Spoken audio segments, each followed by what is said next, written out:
ইরানের ঐতিহাসিক গতিপথ সংজ্ঞায়িত হয়েছে এর ভৌগোলিক অবস্থানের মাধ্যমে। ভূমধ্যসাগরীয় অববাহিকা, মধ্য এশিয়ার বিস্তীর্ণ প্রান্তর এবং ভারতীয় উপমহাদেশের মধ্যে এটি একটি কৌশলগত ও সাংস্কৃতিক সংযোগস্থল। এই ভৌগোলিক বাস্তবতার কারণেই ঐতিহাসিকভাবে ইরানি মালভূমি একদিকে যেমন দীর্ঘস্থায়ী সাম্রাজ্যিক ক্ষমতার কেন্দ্রবিন্দুতে পরিণত হয়েছে, তেমনি অন্যদিকে ভয়াবহ সব আগ্রাসনের প্রবেশদ্বার হিসেবেও কাজ করেছে। ইরানের ইতিহাস বিশ্লেষণ করার অর্থ হল বিশ্বের অন্যতম প্রাচীন এবং অবিচ্ছিন্ন একটি সভ্যতার পর্যালোচনা করা। আখিমেনির সাম্রাজ্যের প্রশাসনিক উদ্ভাবন থেকে শুরু করে সাফাভি রাষ্ট্রের আদর্শিক একত্রীকরণ এবং ২০২৬ সালের সামরিক সংকটের অশান্ত ভূরাজনৈতিক ভাঙন পর্যন্ত ইরানের ঐতিহাসিক ধারাবাহিকতা এক গভীর প্রাতিষ্ঠানিক স্থিতিস্থাপকতার প্রমাণ দেয়।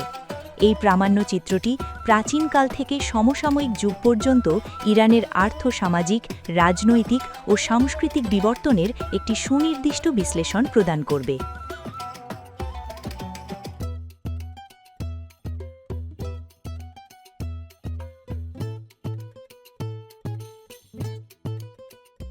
খ্রিস্টপূর্ব ৫ম সহস্রাব্দে ইরানি মালভূমিতে নগর বসতি এবং জটিল সমাজ ব্যবস্থার উন্মেষ ঘটে। তবে একটি টেকসই ঐক্যবদ্ধ ইরানি সাম্রাজ্যের সূচনা মূলত লৌহ যুগে মেদিয়ান বা মিডদের উত্থানের মাধ্যমে শুরু হয়। খ্রিস্টপূর্ব ৭ম শতাব্দীতে মেদিয়ান রাজত্বের অধীনে ঐক্যবদ্ধ হয়ে তারা নব্য অ্যাসিরিয়ান সাম্রাজ্যের পতন ঘটায়। এরপর খ্রিস্টপূর্ব ৫৫০ অব্দে মহামতি সাইরাসের বিজয়াভিযানের মুখে মিডরা অপসারিত হয়। সাইরাস পারসিকদের ক্ষমতায় আনেন এবং আখিমেনিড সাম্রাজ্য প্রতিষ্ঠা করেন। এটি ছিল বিশ্বের প্রথম সত্যিকারের বৈশ্বিক সাম্রাজ্য। খ্রিস্টপূর্ব ৫০০ অব্দের দিকে আখিমেনিড সাম্রাজ্য প্রায় ৫৫ লক্ষ বর্গ কিলোমিটার এলাকা জুড়ে বিস্তৃত ছিল, যা সিন্ধু উপত্যকা থেকে ইউরোপ ও আফ্রিকা পর্যন্ত ছড়ানো ছিল।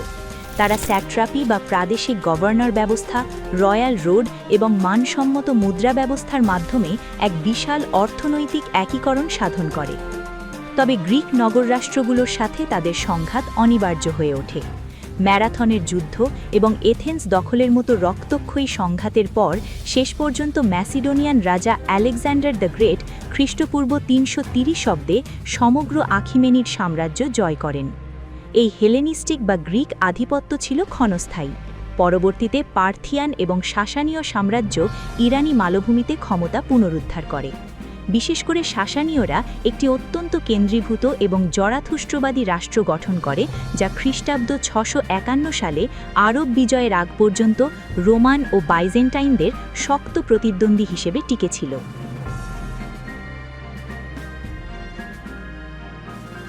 সপ্তম শতাব্দীতে আরব মুসলিম বাহিনীর হাতে সাসানীয় সাম্রাজ্যের পতন ইরানি সমাজে এক গভীর রূপান্তরের সূচনা করে। তবে পারস্য সংস্কৃতির বিলুপ্তি ঘটেনি, বরং এটি ইসলামী প্রশাসনের সাথে মিলে এক অনন্য সাংস্কৃতিক সংশ্লেষণ তৈরি করে। আব্বাসীয় খিলাফতের দুর্বলতার সুযোগে নবম শতাব্দীতে সামানিদ এবং সাফারিদদের মতো স্বাধীন পার্সিয়ান রাজবংশের উদ্ভব ঘটে, যা ইসলামিক স্বর্ণযুগের পথ প্রশস্ত করে। ইবনে সিনা এবং আল তুসির মতো পণ্ডিতরা জ্ঞান বিজ্ঞানে যুগান্তকারী অবদান রাখেন। কিন্তু ত্রয়োদশ শতাব্দীর মঙ্গোল আক্রমণ এই সমৃদ্ধিকে ধূলিসাৎ করে দেয়। চেঙ্গিস খান এবং পরবর্তীতে হালাকু খানের আক্রমণে বুখারা, সামারকন্দ এবং নিশাপুরের মতো শহরগুলো নিশ্চিহ্ন হয়ে যায়। ১২৫৮ সালে বাগদাদের পতনের মাধ্যমে মঙ্গোলরা খিলাফত ধ্বংস করে।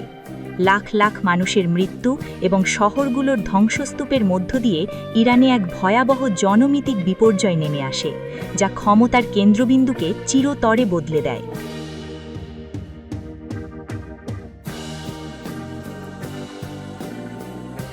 আধুনিক যুগের প্রারম্ভে ইরানের সমসাময়িক সীমানা এবং এর অনন্য আদর্শিক পরিচয়ের সূচনা ঘটে। ১৫০১ সালে শাহ প্রথম ইসমাইল সাফাভি রাজবংশ প্রতিষ্ঠা করেন। তার সবচেয়ে যুগান্তকারী সিদ্ধান্ত ছিল 12বার শিয়া ইসলামকে রাষ্ট্রধর্ম হিসেবে ঘোষণা করা।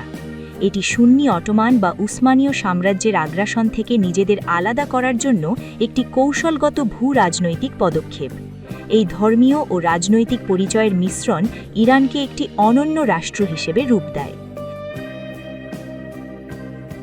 সাফাভিদের পতনের পর সামরিক শাসক নাদির শাহ ক্ষমতা গ্রহণ করেন এবং ভারত পর্যন্ত বিশাল সাম্রাজ্য বিস্তার করেন।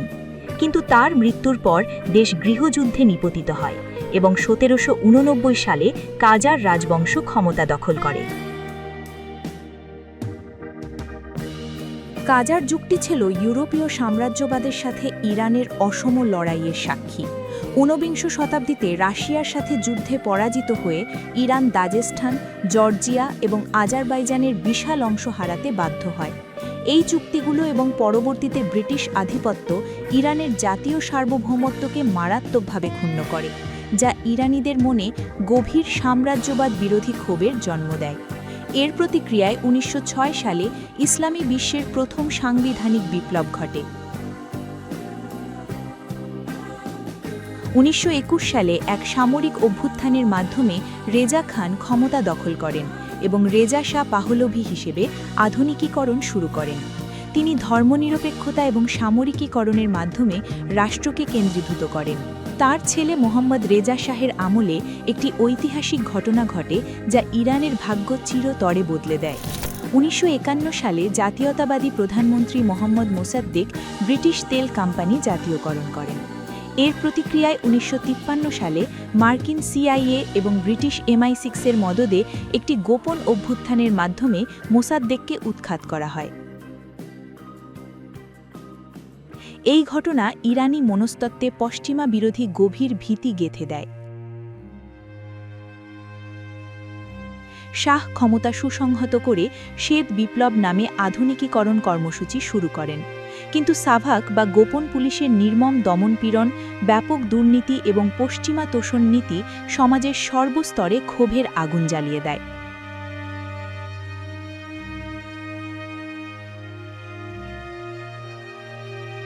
’৯৭৮ সালের মধ্যে ইরানি সমাজের সকল শ্রেণী শাহের বিরুদ্ধে ঐক্যবদ্ধ হয়।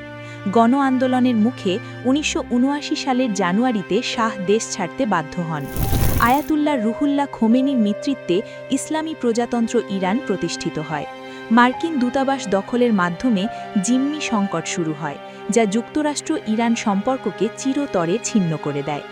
১৯৮০ সালে ইরাকি প্রেসিডেন্ট সাদ্দাম হোসেন ইরান আক্রমণ করেন। দীর্ঘ ৮ বছরের এই রক্তক্ষয়ী যুদ্ধে ৫ লক্ষ থেকে ১২ লক্ষ মানুষের প্রাণহানি ঘটে। যুদ্ধটি কোনো সীমানা পরিবর্তন করতে না পারলেও এটি ইসলামিক রেভলিউশনারি গার্ড কর্পস বা IRGC-কে ইরানের প্রধান সামরিক এবং অর্থনৈতিক শক্তিতে পরিণত করে এবং সমাজকে গভীরভাবে সামরিকীকরণ করে।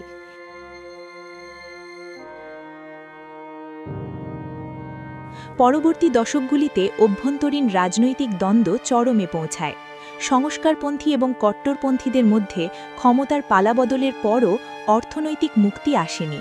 ২০১৫ সালে পারমাণবিক চুক্তি হলেও যুক্তরাষ্ট্রের একতরফা প্রত্যাহারের ফলে ইরানের অর্থনীতি সম্পূর্ণ ভেঙে পড়ে।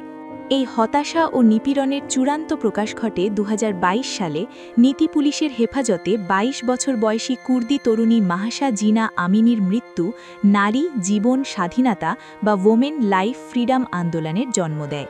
তরুণীরা রাস্তায় নেমে হিজাব পুড়িয়ে ইসলামী প্রজাতন্ত্রের পতনের দাবি জানায়।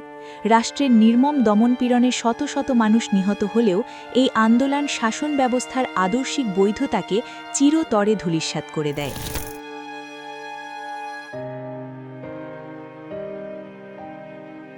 অভ্যন্তরীণ সংকটের মাঝেই ইরানের পারমাণবিক কর্মসূচি এবং প্রক্সি নেটওয়ার্কের কৌশলটি এক বিপর্যয়কর সংঘর্ষের দিকে এগোতে থাকে। For 47 years, the Iranian regime has chanted death to America and waged an unending campaign of bloodshed and mass murder, targeting the United States, our troops, and the innocent people in many, many countries. ২০২৪ এবং ২০২৫ সালে Hamas এবং Hezbollah নেতাদের গুপ্ত হত্যা এবং সিরিয়ায় আসাদ সরকারের পতনের ফলে ইরান কৌশলগতভাবে সম্পূর্ণ বিচ্ছিন্ন হয়ে পড়ে। অস্তিত্বের হুমকিতে পড়ে ইরান তার পারমাণবিক অস্ত্র কর্মসূচি ত্বরান্বিত করে, যা ওয়াশিংটন এবং জেরুজালেমের রেড লাইন অতিক্রম করে। ২০২৬ সালের ২৮ ফেব্রুয়ারি বিশ্ব ইতিহাস এক নতুন মোড় নেয়। যুক্তরাষ্ট্র এবং ইসরায়েল ইরানের ভূখণ্ডে এপিক ফিউরি এবং রোয়ারিং লায়ন নামে সমন্বিত মার্কিন সামরিক অভিযান চালায়। এই নজিরবিহীন হামলায় ইরানের পারমাণবিক অবকাঠামো এবং ব্যালিস্টিক ক্ষমতা ধ্বংস করা হয়। সবচেয়ে বড় ধাক্কাটি আসে তেহরানে। এই হামলায় সর্বোচ্চ নেতা আলী খামেনি, সেনাপ্রধান এবং প্রতিরক্ষামন্ত্রী নিহত হন। এর প্রতিশোধ হিসেবে ইরান ইসরায়েল এবং মার্কিন সামরিক ঘাঁটিতে শত শত ব্যালিস্টিক মিসাইল ছড়ে। কিন্তু তাদের সবচেয়ে বড় কৌশলগত পদক্ষেপটি ছিল ভয়াবহ। 2026 সালের মার্চে ইরান হরমুজ প্রণালী সম্পূর্ণ বন্ধ করে দেয়। আইআরজিসি উপকূলীয় সুড়ঙ্গ থেকে হাজার হাজার সামুদ্রিক মাইন মোতায়েন করে বাণিজ্যিক জাহাজের চলাচল শূন্যের কোঠায় নামিয়ে আনে। এর বৈশ্বিক অর্থনৈতিক পরিণতি ছিল অকল্পনীয়। বিশ্বের 20% জ্বালানি তেল এবং এলএনজি সরবরাহ অবরুদ্ধ হয়ে পড়ে। বিশ্বজুড়ে জ্বালানি এবং খাদ্যের তীব্র সংকট শুরু হয়, যা সমগ্র বিশ্বকে এক গভীর অর্থনৈতিক খাদে ফেলে দেয়।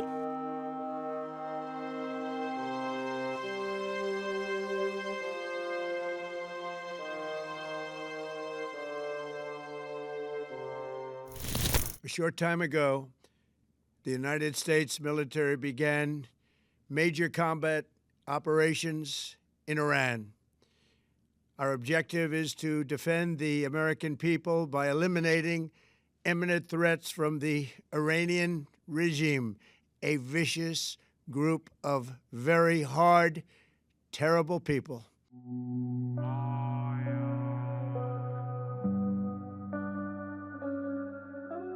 প্রাচীনকাল থেকে 2026 সালের ভূরাজনৈতিক সংকট পর্যন্ত ইরানের ইতিহাস হল ভৌগোলিক ধারাবাহিকতা এবং বেঁচে থাকার এক অবিরাম সংগ্রাম। অ্যাকিমেনিড আমলাবাহারি থেকে সাফাবি শিয়া জাতীয়তাবাদ, আধুনিক ইরানের ভিত্তি অনেক গভীরে প্রথিত। কাজার যুগের ভূখণ্ড হারানো এবং 1953 সালের পশ্চিমা ইন্টারভেনশন ইরানি মনস্তত্ত্বে যে আত্মরক্ষামূলক সাম্রাজ্যবাদ বিরোধী অবস্থান তৈরি করেছিল, তারই চরম পরিণতি হল বর্তমান পরিস্থিতি। 1979 সালের বিপ্লব যে মুক্তির প্রতিশ্রুতি দিয়েছিল, তা পূরণ করতে ব্যর্থ হওয়ায় অভ্যন্তরীণ বিদ্রোহ মাথাচাড়া দেয়। আর সেই অভ্যন্তরীণ দুর্বলতার মাঝেই বহিঃশত্রুর সাথে এই পারমাণবিক এবং কৌশলগত সংঘর্ষ ইরানকে খাদের কিনারায় এনে দাঁড় করিয়েছে।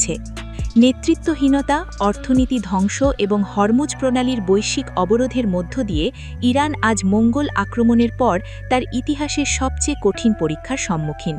2026 সালের এই মহাবিপর্যয় আবার প্রমাণ করে যে ইরানি মালভূমি আজও বৈশ্বিক ভূরাজনৈতিক স্থিতিশীলতার চূড়ান্ত নির্ধারক, যেখানে প্রাচীন সাম্রাজ্যের প্রতিধ্বনি বর্তমান আধুনিক বিশ্বের রূপরেখাকে এখনও প্রবলভাবে নিয়ন্ত্রণ করে চলেছে।